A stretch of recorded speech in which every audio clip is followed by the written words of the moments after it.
বিশ্বাস করুন, দিন শেষে মা বাবার পরে বউ ছাড়া কেউই আপন হয় না। জীবন যতই ব্যস্ততায় ভরে উঠুক, যতই আত্মীয় স্বজন বন্ধু বান্ধব পাশে থাকুক, শেষ পর্যন্ত প্রকৃত সঙ্গী হয়ে থাকেন স্ত্রী। জীবনের প্রতিটি বাঁকে আমরা অনেক সম্পর্কের ভিড় দেখি। ছোটবেলায় ভাই বোন, যৌবনে বন্ধু বান্ধব, অফিসের সহকর্মী।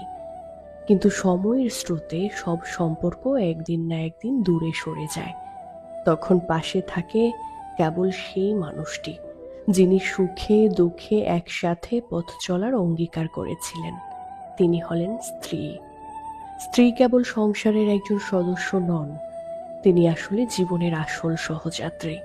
কর্মজীবনের ক্লান্তি শেষে ঘরে ফিরে যখন একটি হাসি মেলে ধরে, তখনই মনে হয় এই পৃথিবীতে অন্তত একজন মানুষ আছেন যিনি নিঃস্বার্থভাবে আপনাকে ভালোবাসেন। বিশেষ করে শেষ বয়সে স্ত্রীর প্রয়োজনীয়তা সবচেয়ে বেশি বোঝা যায়। আত্মীয় স্বজনরা দূরত্ব বাড়িয়ে নেয়, তখন বৃদ্ধ বয়সে যে হাতটি ধরে রাখে সেই হাতটি হলো স্ত্রীর হাত।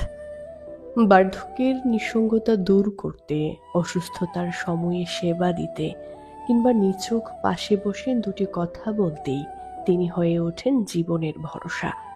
তাই বলা যায়, সম্পদ, খ্যাতি বা আত্মীয়তার ভিড়ের চেয়ে একজন সৎ, মমতাময়ী ও বোঝাপড়া স্ত্রী জীবনের প্রকৃত আশীর্বাদ।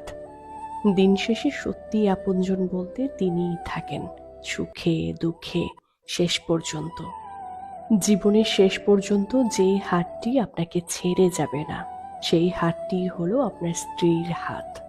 তাই বললাম, বিশ্বাস করুন, মা বাবার পরে দিন শেষে আপনার বউ ছাড়া আর আপনার কেউ আপন হবে না, হয় না। সবাই স্বার্থের জন্য কাছে আসে, মিলিয়ে নেবেন।